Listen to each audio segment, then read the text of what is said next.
Salut à tous, c'est Bang de Cheno, bienvenue sur cette vidéo qui aujourd'hui va parler de satisfaction, satisfaction de vie, comme si on était constamment dans une quête de bonheur et à se poser la question de savoir si on est réellement organisé, créé, construit pour du bonheur ou si c'est simplement, comme on pourrait le dire avec les pyramides des besoins et autres, une possibilité à partir du moment où on a déjà atteint certains éléments qui nous ont équilibrés, qui nous ont stimulés, qui nous ont nourris, qui nous ont sécurisés, etc.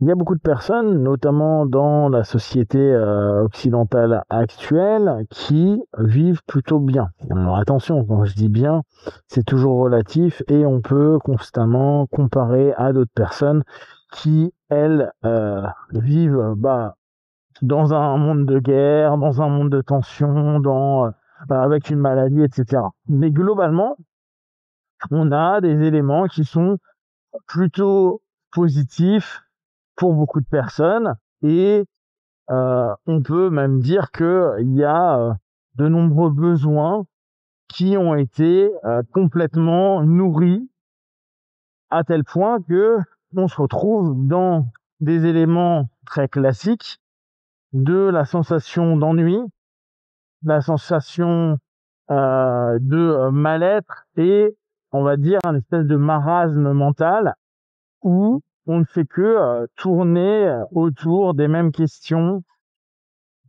et où il n'y a plus suffisamment de piquant, de stimulant, d'apprentissage, de rencontres, de connaissances qui offrent une perspective positive. Pour autant, on ne peut pas dire à ce moment-là qu'on est triste, malheureux ou autre. Il y a une espèce de d'état qui s'associe assez souvent à des symptômes de déprime. Et comme on a pu le voir avec les plus jeunes, qui pour facilement 20-25% sont dans des états déprimés, voire dépressifs. Et on parle des 15-29 ans. Et l'un des éléments clés, c'est la solitude. Alors, on peut se dire, ouais, pourquoi pas, déjà, on pourrait reprendre cette notion-là. Est-ce que les gens ont l'impression d'être seuls? On revient toujours sur cette notion, hein. Est-ce qu'ils sont seuls? Est-ce qu'ils sont déconnectés de quelque chose de nourrissant, d'un rapport nourrissant? Je ne sais pas. En tout cas, on se retrouve dans une situation où il y a beaucoup de personnes qui viennent consulter et qui vont dire, je suis pas heureux, je suis pas heureuse, j'ai l'impression que ma vie n'a pas de sens ou que je ne suis pas la personne que j'aimerais être. Encore plus si les personnes ont été un petit peu bercées dans le dev perso, où ils ont une impression qu'ils devraient répondre à des critères d'élévation, de niveau de conscience, de réussite, qu'elle soit sociale, professionnelle, spirituelle, intellectuelle, euh, développer une façon d'être qui devrait représenter quelque chose de mieux pour eux et dès lors se voir tels qu'ils sont, c'est-à-dire un petit peu plus normaux, sans vie particulièrement incroyable, sans expérience folle, euh, ça les déprime un peu. Et pour autant, c'est les premiers très lucides à dire, mais j'ai rien qui réellement me déprime, hormis les nœuds que je me fais à la tête, parce que très sincèrement, ça reste des nœuds à la tête. C'est parce qu'on a encore le temps de cogiter à tout ça, de ressentir tout ça, que on peut se dire, ouais, je suis non ok. La question qui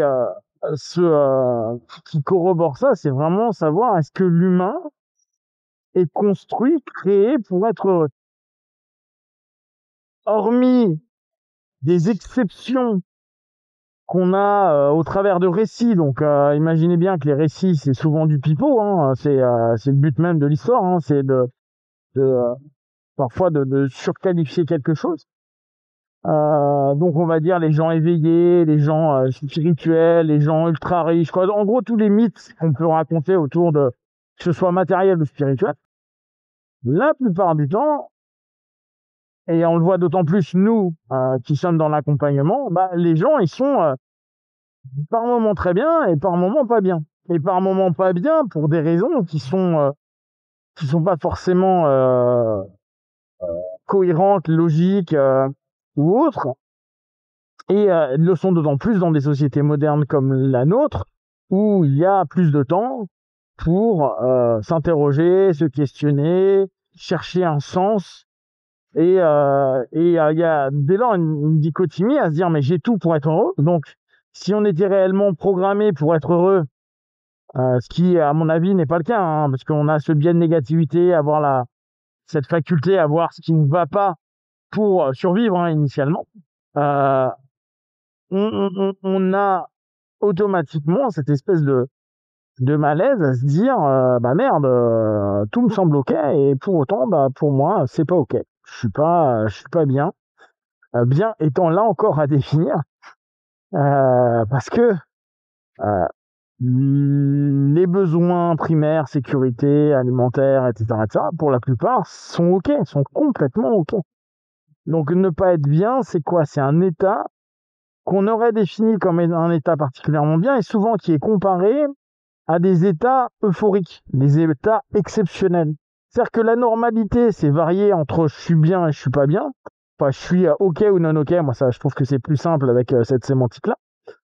Et en même temps, on est dans une situation, on est dans une démarche où on se rend bien compte que pour beaucoup de personnes, c'est absolument pas euh, possible d'être OK comme ils le souhaitent. Donc, une espèce d'idéalisation de je suis bien. Et ils vont comparer ça à un moment en vacances, le moment où ils viennent d'avoir, euh, on va dire, une période qui est complètement faste, que ce soit socialement, émotionnellement, intellectuellement, spirituellement, etc.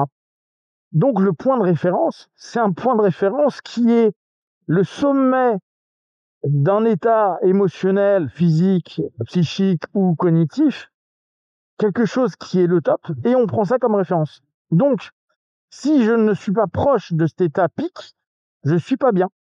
Or, en fait, ça, c'est l'état top. Or, l'état top, bah, je vous dis, hormis les mythes, hormis ceux qu'on nous vend comme étant incroyables hors du commun, bah, ils sont justement incroyables hors du commun. Si réellement ils ont vécu un état d'euphorie constant, de bien-être constant, de joie constant, tant mieux pour eux, mais ça reste des exceptions de ce monde. Le cerveau, pour une raison ou une autre, il n'est certainement pas conditionné à être bien. Il va chercher constamment soit à améliorer, entre guillemets, ou à retrouver un état qui a déjà été vécu ou perçu. Si il voit que ça reprend pas, ou s'il n'a pas une nouvelle stimulation, on peut reparler de la dopamine à ce moment-là, il s'habitue. Et le pire dans tout ça, et ça vous le savez très certainement, ils ont fait des études et ils se sont rendus compte que quelqu'un qui avait eu un accident très grave, qui parfois les a rendus handicapés, et une personne qui a gagné à la loterie le gros lot, et au bout de 5 à 7 ans, je crois, ils ont le même niveau de satisfaction de la vie. Pas pour tous, bien sûr, mais là, selon leurs études. Et je trouve que c'est génial. Ça veut dire que même le plus haut niveau de bien-être, on s'y habitue et en fait, il nous satisfait plus forcément. Et un des pires niveaux de mal-être, on s'y habitue et on en fait une norme. Et ça nous ramène donc à cette notion, à ce questionnement, à nous dire peut-être que la vie, elle n'est pas à chercher le top à chaque fois, mais à se satisfaire du moyen, du normal, du OK, et que on sait que ce OK, et là on peut revenir sur des trucs souvent partagés, ça ne durera pas, mais le non OK ne durera pas non plus, et que ça fait partie des éléments sur lesquels on doit apprendre à surfer, apprendre à faire avec, à se développer avec, et à se dire à se dire ce que les anciens disaient, hein, après la pluie vient le beau temps. Et pour nous c'est un petit peu la même chose, se rendre compte que la satisfaction elle est éphémère, que on peut apprendre à satisfaire, et là c'est un effort de petites choses, et de se dire c'est à moi d'y mettre mon intention et pas attendre que ce soit ça étant indéfini ou un ensemble d'événements qui le fassent à ma place. Si vous êtes dans ces états-là, si vous l'avez déjà vécu ou autre, n'hésitez pas à le partager sur Facebook, YouTube, je répondrai le plus rapidement possible. Comme d'habitude, de tout ce que je propose, ne prenez que ce qui est bon et juste pour vous. Testez, observez, analysez et concluez. Be one, ciao.